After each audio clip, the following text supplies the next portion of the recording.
Untuk kuliah 2 kita mulai, temanya tentang karakterisasi termal dan spektrometri analisis FTIR. Jadi, eee, seperti yang sudah saya sedikit terangkan kemarin, bahwa karakterisasi tujuannya adalah untuk mengetahui sifat fisik kimia dari material yang akan kita uji. Nah, di pembahasan ini kita akan menguji material ketika dia diberikan termal ya, diberikan suhu, dan ketika dia apa namanya nih, diberikan sinar elektromagnetik ya, spektrofometri.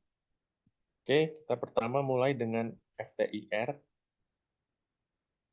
Nah, tadi yang saya bilang spektrofometri itu adalah sebuah, apa ya namanya, analisis teknik analisis untuk menentukan konten atau, komposisi dari suatu material yang ingin kita uji. Biasanya sifatnya lebih ke arah kualitatif sih, seperti itu. Jadi bukan kuantitatif, misalnya berapa gram atau berapa gitu ya, tapi lebih ke arah kualitatif. Dalam hal ini kualitatif itu, maksudnya adalah misalnya di senyawa atau bahan kita mengandung gugus gitu, misalnya gugus C dengan O, kemudian O dengan H, seperti itu. Jadi lebih ke arah kualitatif. Kan kalau ada gugus itu, berarti kita bisa menentukan komposisi, secara kualitatif dari, ikatannya saja gitu ya, bukan secara, kuantitatif secara massanya, seperti itu. Nah, di analisis spektrofometri FTIR ini biasanya interaksinya mana nih ya, pen. Nah, interaksinya dapat diukur dengan absorban atau transmisi dari panjang gelombang elektromagnetik ya. Jadi saya bilang tadi, jadi seperti yang saya bilang tadi, ini analisa tekniknya untuk menghitung secara kualitatif dari material atau bahan yang kita uji dengan, radiasi elektromagnetik gitu ya. Oke. Nah, sedikit sebelum masuk ke analisis spektrometri FTIR, kita harus mengenal dulu ya gelombang elektromagnet. Nah, kalau secara mungkin memang udah belajar fisika ya, kita tahu bahwa, eee, gelombang elektromagnetik itu tidak cuman dari, apa namanya, visible light yang kita lihat ya.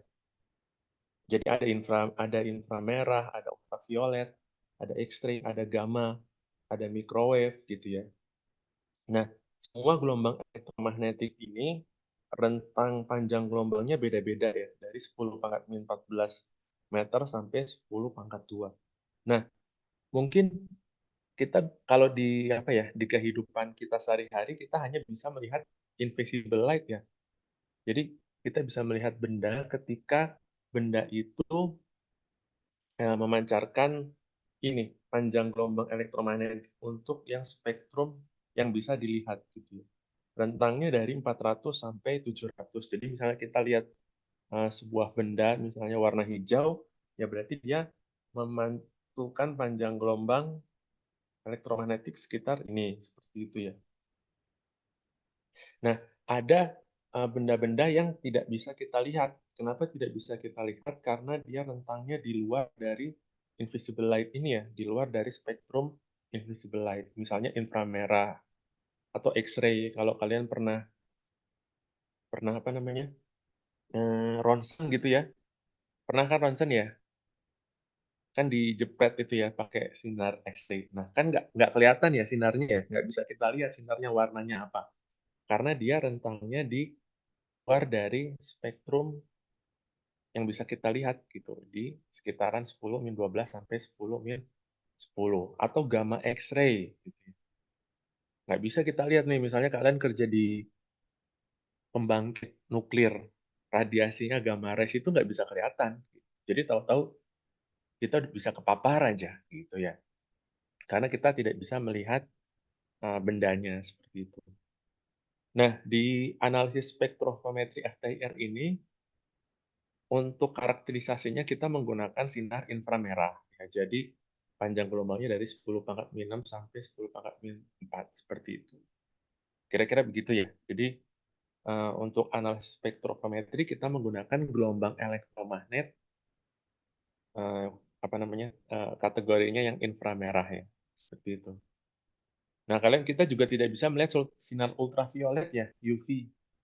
Misalnya di siang hari kita lihat sinar matahari, sinar UV-nya nggak kelihatan, seperti itu. Jadi, banyak gelombang-gelombang yang tidak bisa kita lihat karena dia di luar dari spektrum, eee, visible light ini ya, seperti itu.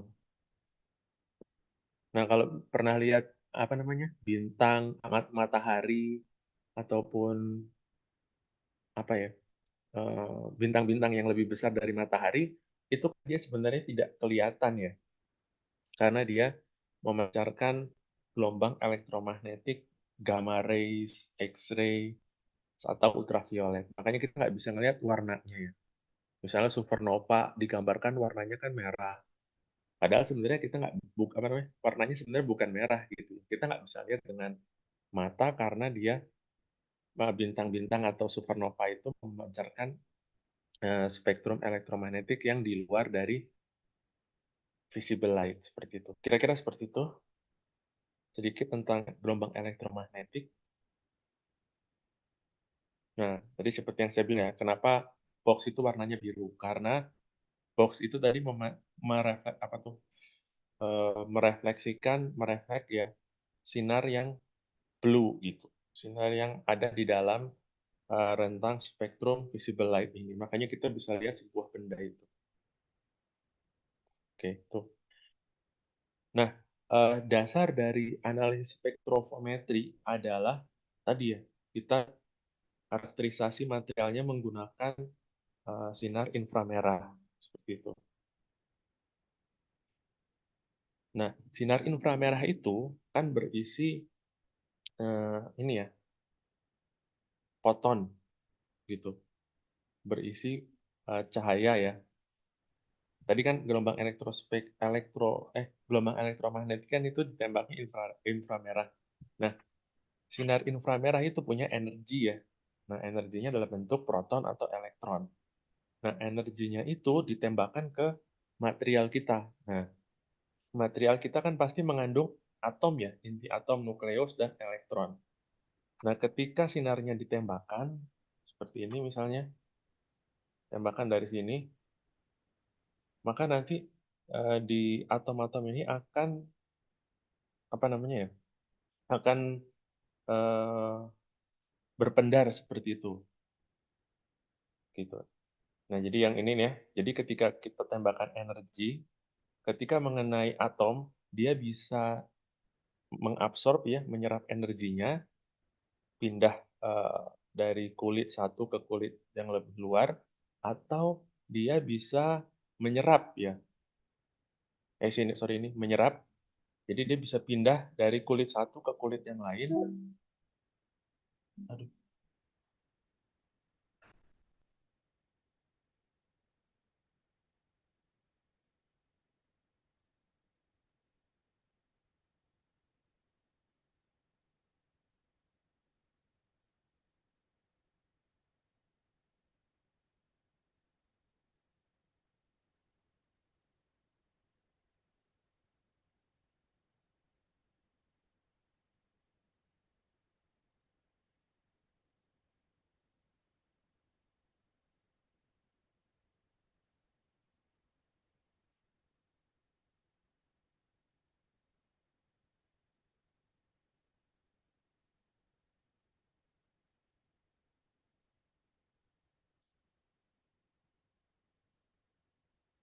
oke, kita lanjut lagi. Jadi infrared tadi kan berisi energi ya.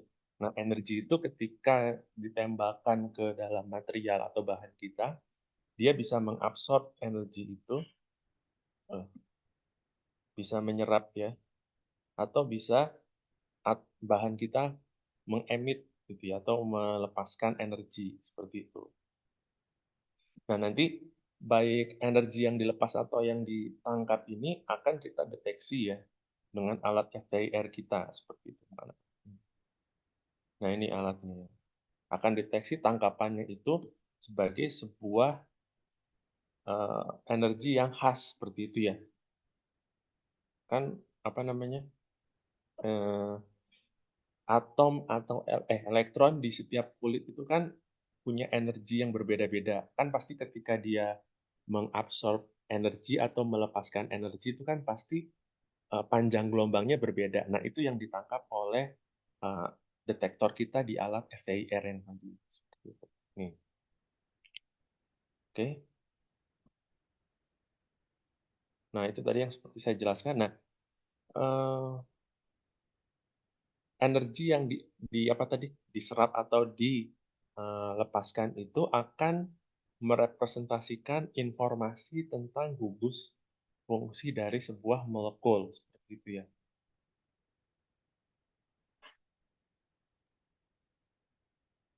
Oke.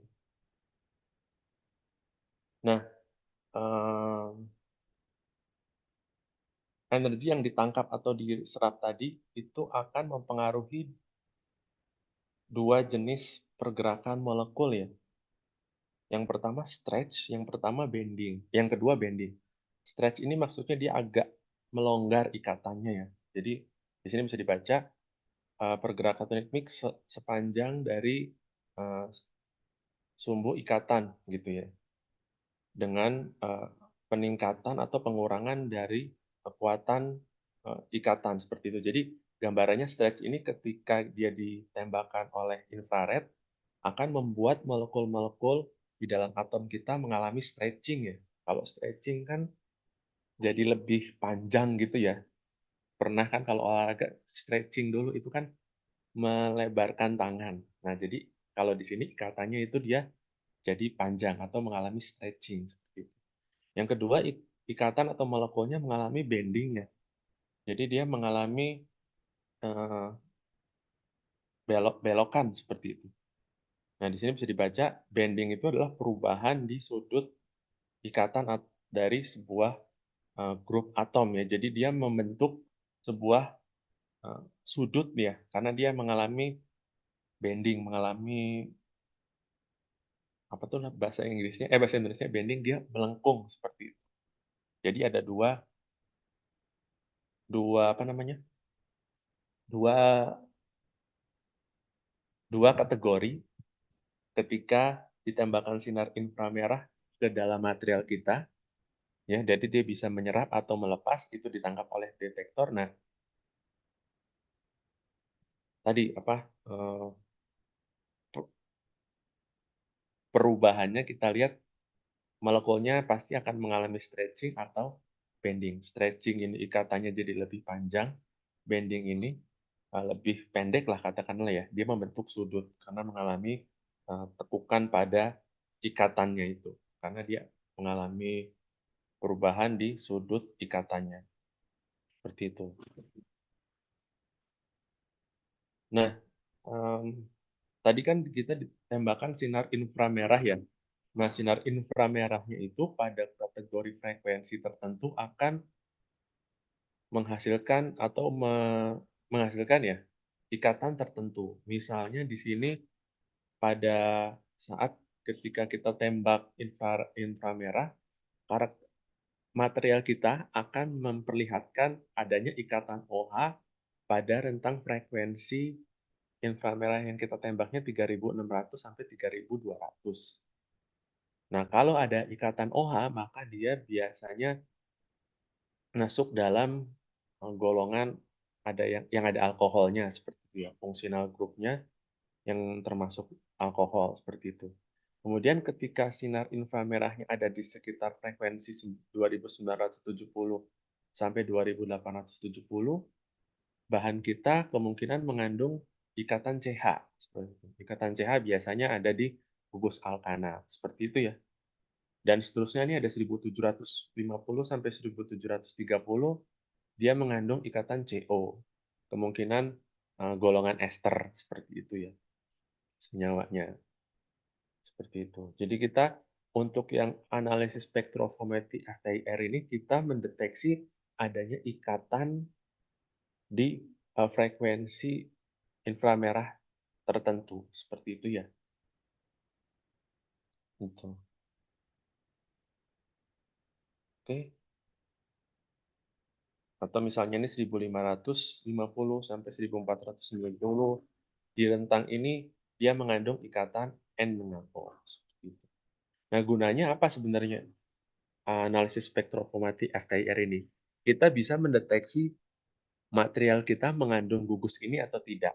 Ketika kita misalnya create material baru, itu kita nggak tahu kan senyawa atau rumus kimianya seperti apa. Nah, analisis spektrofotometri FTIR ini untuk mendeteksi adanya ikatan dalam material ya material kita seperti itu. Sebenarnya nanti bisa dilengkapi dengan NMR ya. Itu juga sama prinsipnya. Cuman NMR nanti mendeteksi adanya gugus fungsi gitu. Jadi bukan ikatan. Kalau untuk yang FTIR ini cuma ikatannya aja yang bisa kita deteksi seperti itu ya. Saya pernah pakai dulu ini. Oke. Nah, ini contohnya ya. Misalnya kita mengkarakterisasi isopropil alkohol. Misalnya kita tidak tahu nih rumus kimianya, rumus kimia dari isopropil alkohol.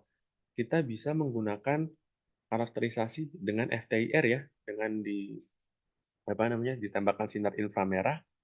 Nah, nanti akan kelihatan ini. Biasanya hasilnya itu adalah panjang gelombangnya ya, panjang gelombang inframerahnya dengan persen transmitansinya. Jadi seberapa apa namanya?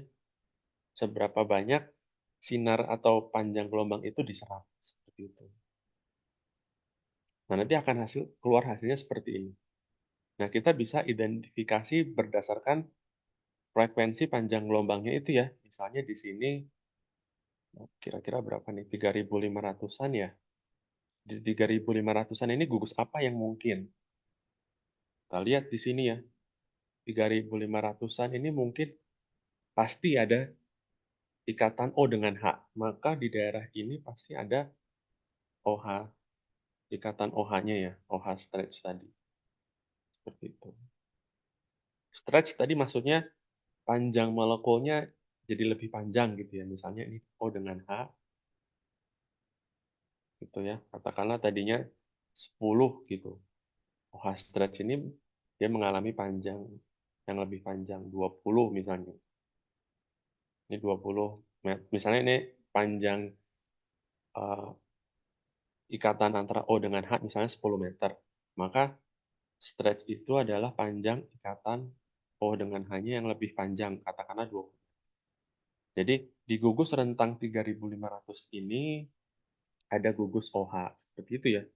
Kemudian di sini lagi ada apa namanya? Ada saya lupa, sorry. Untuk mengidentifikasi FTIR itu kita lihat panjang ininya ya, peak-nya ya. Peak ini maksudnya bukit-bukitnya ini ya. Ini, bentar. Bukit-bukitnya itu kita lihat dia ada di panjang gelombang frekuensi yang keberapa, baru kita lihat dia termasuk kategorinya memiliki ikatan apa. Gitu ya. Nah tadi ya, ini kan peak-peaknya yang ini ya, yang panjang-panjang ini seperti bukit. Nah itu yang kita identifikasi ya. Tadi misalnya di sini rentang peak-nya dari 3.500 sampai 3.200 lah gitu. Kita lihat tadi cek di sini, oh berarti itu ada ikatan OH. Seperti itu. Kemudian di sini, berapa ya sini? Sekitar 3.000-an. 3.000-an di situ ada apa? Gitu ya. Mana tadi? Nah ini, dia rentangnya dari 3.000 sampai berapa ya? Sampai 2.000 berapa nih? 25 misalnya. 29 sampai 2.900. Nah, itu ada ikatan CH seperti itu ya. Dan seterusnya seperti itu. Terus ini sorry, ini dari 3.000 ya. 3.000-an, 3.000 lah. Sampai berapa ini? Di bawah 2.900 ya. Nah, ini kita lihat di sini kemungkinan ada CH, seperti itu ya, CH stretch. Ikatan CH, kemungkinan ada ikatan CH. Seperti itu. Kemudian mana lagi yang ada peak-nya? Nah, ini berapa ya? Sekitar 1400-an gitu ya. 1400-an kita tarik ke bawah. 1400-an ada apa di situ? Nah, 1400-an ada ikatan CH. Seperti itu ya. Jadi kita harus melihat peak-peak yang terjadi ini pada rentang frekuensi atau wave number berapa. Lalu kita identifikasi di gugus fungsinya. Ada ikatan apa di situ? Kira-kira seperti itu. Kalau apa namanya dalam karakterisasinya biasanya alat itu akan langsung mendeteksi, misalnya di peak-peaknya ya, yang ini berarti biasanya dia langsung mendeteksi di peak-peak berapa bahan kita itu menampakkan peak-nya pada panjang gelombang berapa gitu. Nanti biasanya ini akan langsung kedetek oh sekitar 3000 berapa gitu. Oh ini sekitar 2900 berapa. Oh ini misalnya berapa? Berapa nih? 1400-an. Biasanya dia akan langsung kebaca wave number-nya kalau di alatnya ya.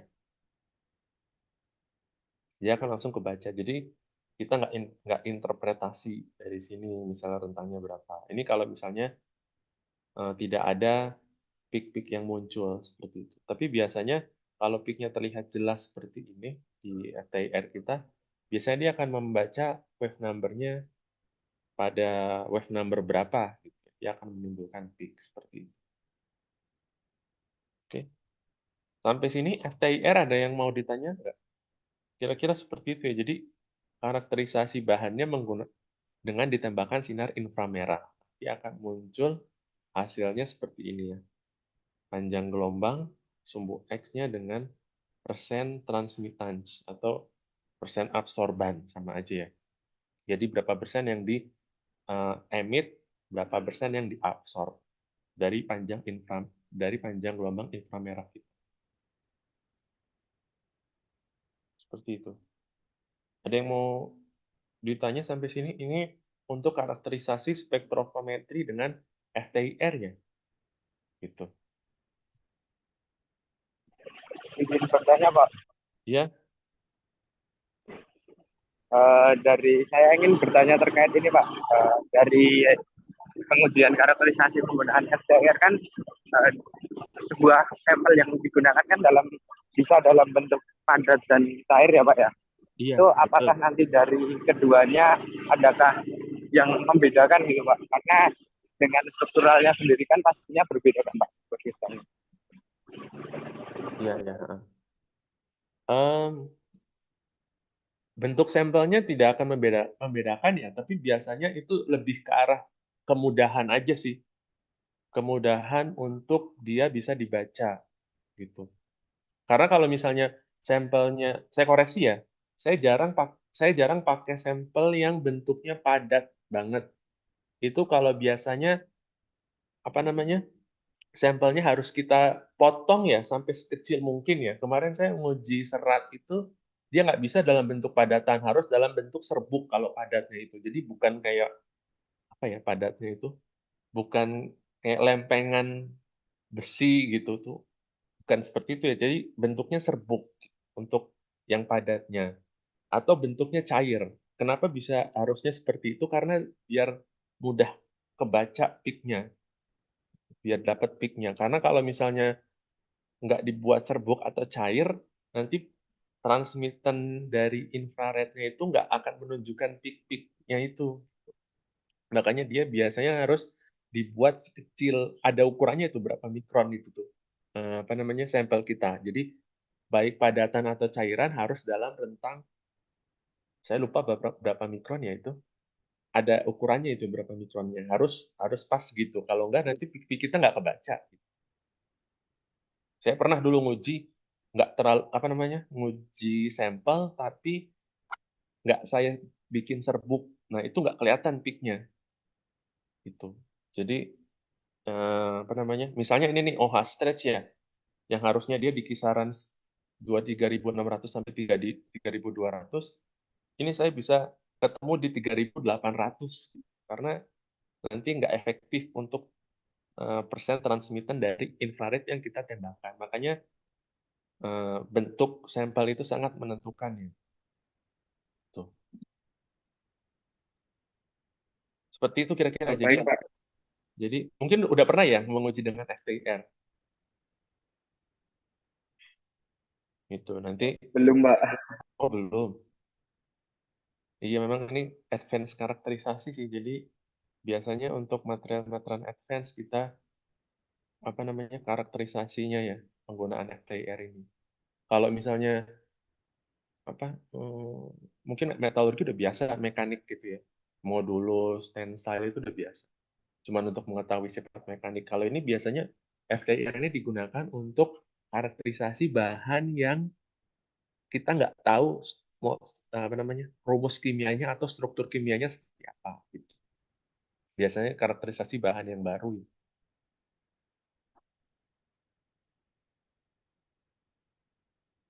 Seperti itu.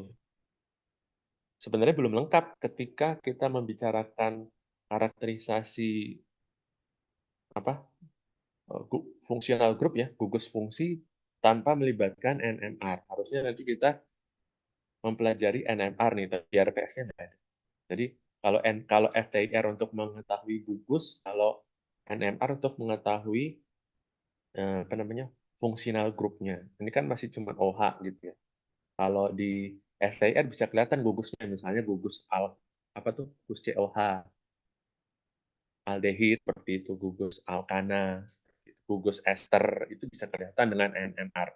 Kalau dengan FTIR ya cuma gugusnya aja seperti ikatannya ya, gitu.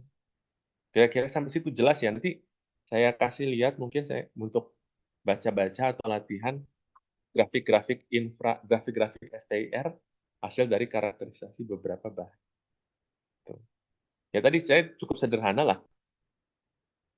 Hasilnya cuma seperti ini ya, persen transmitan, sumbu Y, terus wave number-nya, sumbu X. Nanti bahan kita akan kelihatan peak-peaknya seperti ini. Nanti peak-peaknya kita lihat dia terbentuk di panjang gelombang yang frekuensi yang berapa. Nanti kita sesuaikan dengan grafiknya ya, sesuai dengan tabel ketentuannya ya. Kalau frekuensi wave number-nya sekian, ada ikatan OH. Kalau wave number-nya sekian, ada ikatan C dan seterusnya. Seperti itu. Sampai sini jelas ya untuk karakterisasi dengan FTIR. Sebenarnya untuk yang spektrofometri kita ada AAS nanti ya dijelaskan di pertemuan selanjutnya. Tapi ini salah satunya aja untuk yang pakai spektrometri atau gelombang elektromagnetik tadi. Gitu. Kalau mungkin X-ray ya kalian udah tahu ya apa karakterisasinya menggunakan X-ray yang apa tuh XRF gitu. Dia pakai X-ray karakterisasinya. Nah, FTIR pakainya sinar inframerah. Seperti itu. Gitu kira-kira. Nanti belajar AAS atau XRF atau XRD ya. Karakterisasinya dengan menggunakan X-ray nanti. Tapi prinsipnya sama ya. Energinya akan ditembak, kemudian dia akan mengenai elektron di atom. Nah, elektron itu akan menangkap atau mengemit energi. Nah, itu yang kita tangkap di detektor FTIR dan dibaca sebagai apa tadi? Ikatan-ikatan tertentu. Kira-kira seperti itu. Oke, berikutnya ya. Berikutnya analisis thermal dari material kita ya. Jadi kadang-kadang kita apa namanya mengkarakterisasi sifat kimia, sifat fisik, nah sifat kimia dan sifat thermal ya. Nah, analisis thermal ini cukup mudah. Dasarnya adalah sampelnya itu cukup dipanaskan pada kecepatan heating rate tertentu ya, heating rate yang konstan. Ada bermacam-macam teknik karakterisasi thermal, ada DSCT, DTA, TGA, DMA, TMA, DA, atau LFA. Tapi yang lebih banyak digunakan di karakterisasi bahan itu adalah DSC dan TGA. Gitu. DSC adalah differential scanning calorimetry dan TGA adalah thermographimetry analysis. Gitu. Masing-masing mengukur suhu, tapi beda suhu yang diukur. Nah, ini thermoanalisis banyak sekali digunakan di industri-industri ya, karena kita kan butuh tahu material ini suhunya berapa sih, melting point-nya berapa, makanya banyak digunakan. Betul. Nah, sebelum membahas lebih lanjut tentang karakterisasi suhu, saya mau jelaskan sedikit tentang karakterisasi bahan ya. Kita mengenal ada logam, polimer atau plastik, dan keramik. Gitu. Kalau logam, dia tersusun oleh atom-atom ya. Biasanya strukturnya kan kristalin ya, karena teratur kan atomnya. Misalnya BCC, austenit ya, itu strukturnya BCC. Kemudian ferritic atau ferritic steel, dia strukturnya FCC. Jadi biasanya logam atau magnesium biasanya HCP. Gitu. Aluminium nih, dia strukturnya FCC. Besi strukturnya BCC, krom strukturnya BCC. Jadi logam umumnya memiliki struktur kristalin ya, karena dia disusun dari unit-unit sel yang tersusun secara kristal, secara order gitu ya, secara teratur. Beda halnya dengan keramik dan polimer. Keramik itu memiliki daerah amorfus dan daerah kristalin. Begitu juga dengan si keramik. Keramik punya struktur kristal dan struktur amorf. Struktur kristalnya di sini mirip seperti struktur kristalin dari logam ya. Atom-atomnya tersusun secara teratur gitu. Nah, daerah amorf ini adalah daerah yang struktur atomnya eh, struktur atomnya itu tidak tersusun secara teratur ya. Makanya dikatakan amorf gitu. Seperti itu.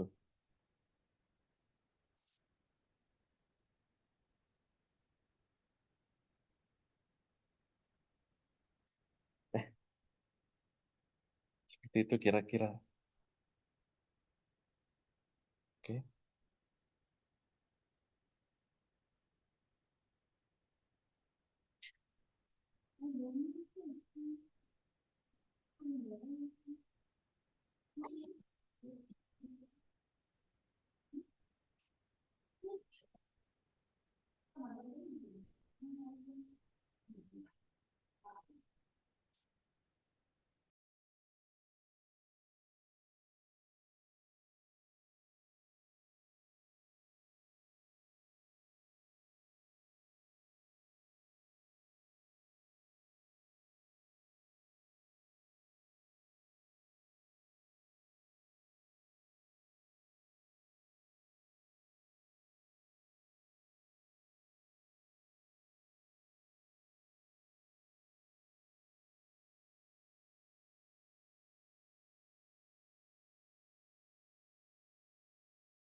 Bahan atau material yang kita tahu kan terdiri dari 3 ya.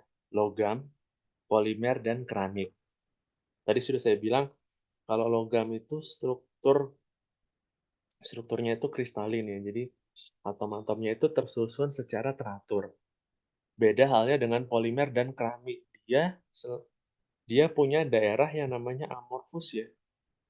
Amorfus ini daerah yang atom-atomnya tidak tersusun secara teratur, seperti halnya logam. Nah, ketika diberikan panas, tadi kan thermal karakterisasi itu menggunakan panas ya, sampelnya dipanaskan. Ketika menggunakan panas, sebentar. Nah, daerah yang kristalin ini pada logam daerah yang kristalin pada logam karena dia tersusun dari atom-atom yang tersusun secara teratur, maka dia hanya akan menunjukkan satu suhu ya. Karena ketika dia misalnya si logam ini mengalami melting, kan ikatan-ikatan dari atom di dalam kristalnya itu ya, dia semua rusak kan secara bersamaan. Makanya nanti di logam kita hanya menemukan suhu itu cuma satu, suhu melting. Sementara di keramik dan polimer, karena ada daerah kristalin yang tidak teratur ini, atomnya ya katanya, maka daerah amorfus, sorry, yang ikatan atomnya tidak teratur ini, mengakibatkan ketika diberikan panas, daerah yang kristalinnya misalnya sudah meleleh. Gitu. Nah, daerah amorfusnya ini belum, karena susunannya atomnya tidak teratur, jadi dia meltingnya tidak bareng-bareng, seperti itu ya. Makanya nanti untuk keramik dan polimer yang memiliki daerah amorfus akan kita temukan suhu yang lain ya, suhu yang lain. Nah, suhu yang lain ini namanya suhu TG ya, suhu transisi gelas.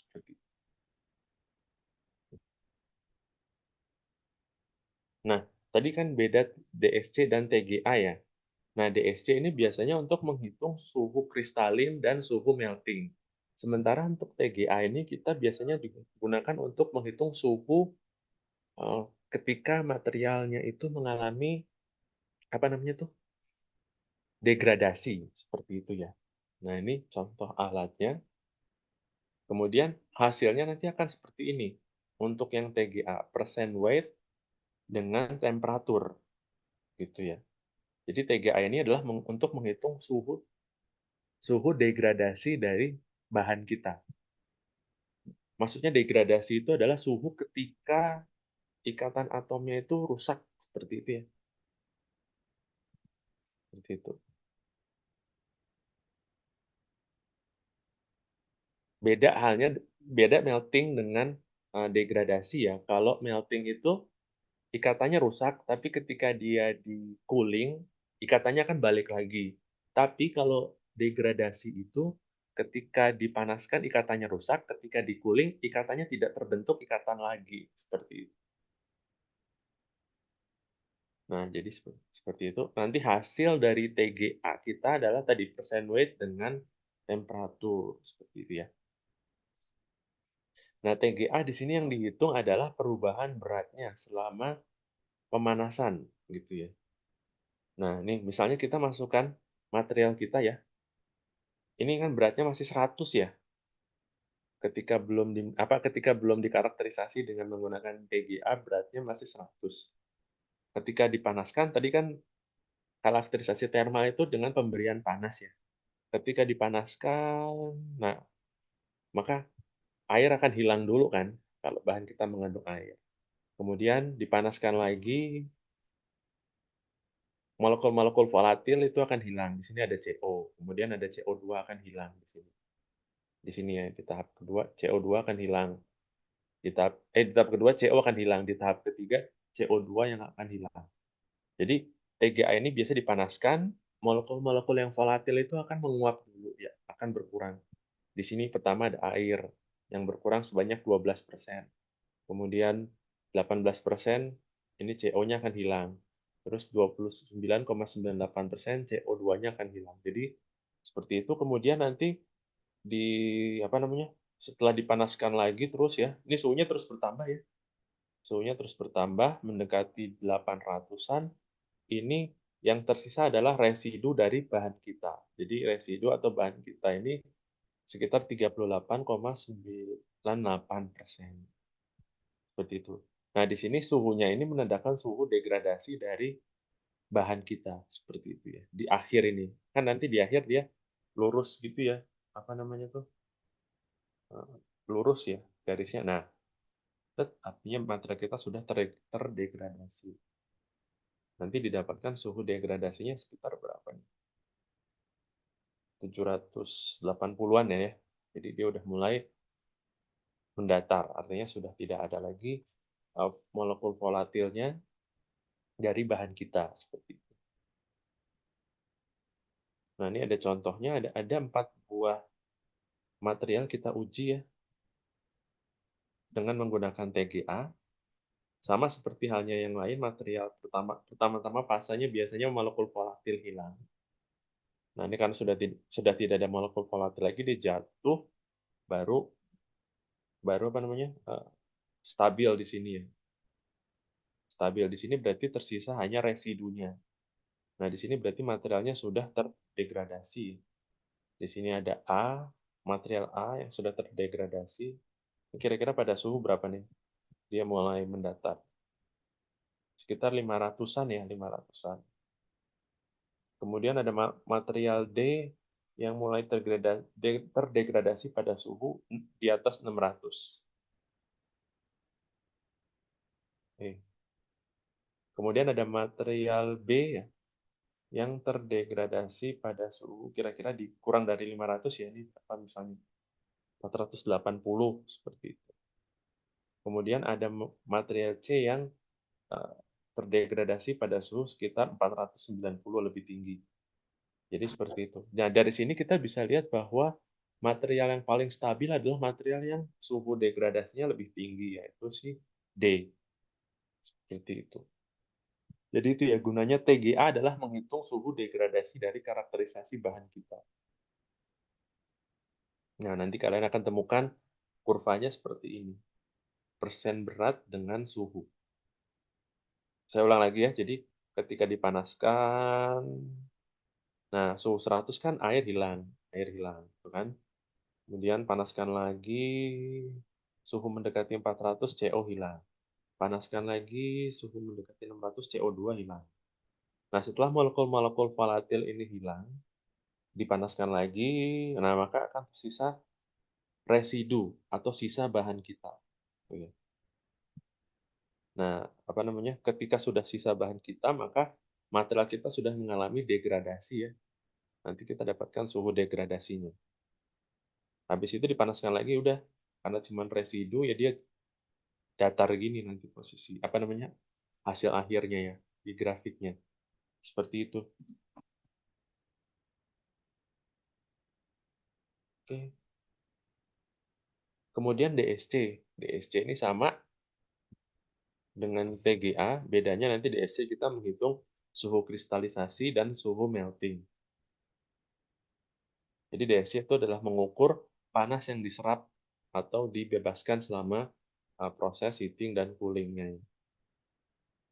Nah, untuk DSC sendiri nanti kita akan dapatkan temperatur dengan heat flow ya, aliran panasnya. Oke, nah biasanya untuk material apa ya tadi polimer dan keramik yang punya daerah amorphous, pastikan dia ketika diberikan panas suhunya akan beda ya. Suhunya akan beda, si kristalnya mengalami melting, sementara daerah amorphous karena strukturnya atomnya berantakan, dia akan meleleh tapi tidak meleleh seperti halnya struktur kristal. Nanti kalian akan dapatkan dia strukturnya mirip kayak apa sih namanya? Semi semi cair ya, semi cair. Mirip kayak apa tuh? Karet gitu, kenyal. Seperti itu. Jadi bukan bentuknya apa? Cair, benar-benar cair, tapi setengah cair, setengah padat seperti itu. Nanti karena di situ daerahnya kristalin ya, karena atom-atomnya yang tadi tidak tersusun secara teratur. Nanti kita akan dapatkan daerah seperti itu akan mengalami suhu yang namanya glass transition, TG ya. Aduh, susah tulisnya. Nah, TG. Transisi glass ini adalah suhu pada daerah amorphous tadi. Sementara melting point itu adalah suhu pada daerah kristalin. Gitu. Nanti kalau untuk material keramik dan polimer itu kalian akan dapatkan suhu glass transisi. Karena dia memiliki daerah amorf. Jadi seperti itu ya, sama dengan DSC, dia dipanaskan. Nah, maka daerah amorf itu akan mengalami perubahan ya. Ikatannya akan terputus-putus tapi tidak tapi masih ada tapi masih ada yang berikatan gitu antar atomnya. Kalau melting kan sekalinya putus, semua ikut putus ya, gitu.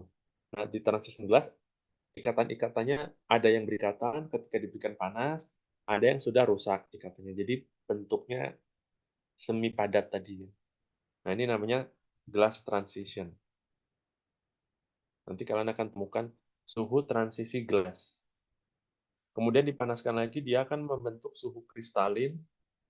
Kalau misalnya materialnya punya daerah kristal ya, kemudian dipanaskan lagi, ikatan atomnya rusak, dia akan membentuk suhu melting point. Nah, untuk logam biasanya dia nggak ada glass transition ya, karena dia tidak punya daerah amorf. Sementara untuk polimer dan keramik, dia memiliki glass transition, karena ada daerah amorphous tadi. Seperti itu. Nanti dari DSC kita bisa menentukan, kalau logam ya, dia hanya punya suhu kristalisasi dan suhu melting. Kalau dia keramik atau polimer, dia punya suhu transisi gelas, suhu kristalin, dan suhu melting point-nya. Melting point titik lelehnya ya. Gitu. Nah, ini contohnya. Materialnya misalnya kita panaskan, gitu ya. Nah, ini ada terjadi perubahan pada grafiknya. Nah, ini adalah suhu transisi gelas. Perubahannya kecil gitu ya, nggak seperti melting atau kristalin yang bisa kita lihat dengan jelas ada peak-nya. Biasanya suhu transisi gelasnya itu cuma perubahan kecil ya, kadang peak kecil atau kadang cuma melengkungan seperti ini ya, melengkungan seperti itu, gitu. Kemudian dipanaskan lagi, dia memperlihatkan suhu kristalinitas. Kemudian dipanaskan lagi, dia memperlihatkan suhu melting. Seperti itu. Maka dari sini kita bisa tahu bahwa materialnya bukan logam ya, bisa plastik, polimer, atau keramik. Oke, sampai sini ada yang mau ditanya dari TGA dan DSC. Kalau TGA tadi untuk menghitung suhu degradasi, kalau DSC untuk menghitung suhu transisi gelas, suhu kristalin, dan suhu melting. Seperti itu. Prinsipnya sama, materialnya diberikan panas pada kecepatan heating rate konstan. Seperti itu. Gitu ya. Ada yang mau ditanya? Biasanya untuk menghitung kristalin kita bisa pakai DSC atau XRD ya. Kalau XRD kan nanti kelihatan di peak-peaknya pada frekuensi tertentu. Kalau ini kita mengukurnya pakai suhu, suhu kristalinnya. Gitu. Ada yang mau ditanya?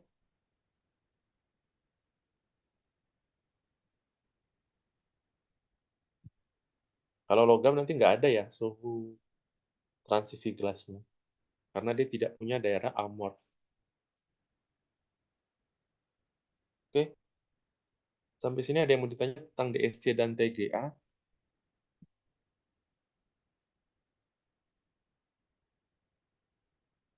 Jelas ya? Jelas nggak? Jelas, Pak.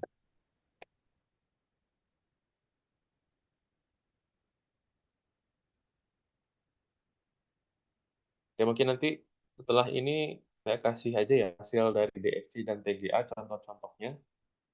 Nanti kalian lihat sendiri, itu mungkin bisa jadi tugas untuk menghitung berapa melting point-nya, berapa transisi gelasnya, atau berapa suhu degradasinya, atau FTIR tadi, gugus-gugus apa yang terbentuk di situ. Gitu. Sederhana sih untuk karakterisasi thermal dan spektrometri FTIR. Biasanya nanti sama seperti halnya FTIR ya, nanti di hasil dari pengujian DSC atau TGA kita biasanya nanti alatnya ngebaca ya, ini ada suhunya segini, ini suhu ini misalnya ada TG segini, dia langsung ngebaca suhunya segitu. Nah, ini kecepatan heat rate-nya ya 45,41 Joule per gram. Gitu. Ada yang mau ditanya sampai sini?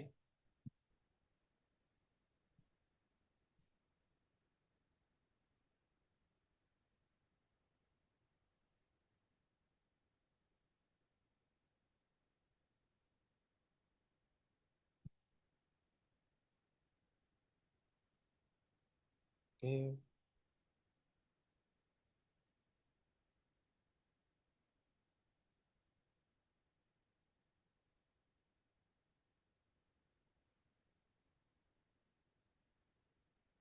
Ini ke record nggak ya tadi? Kayaknya ke record sih.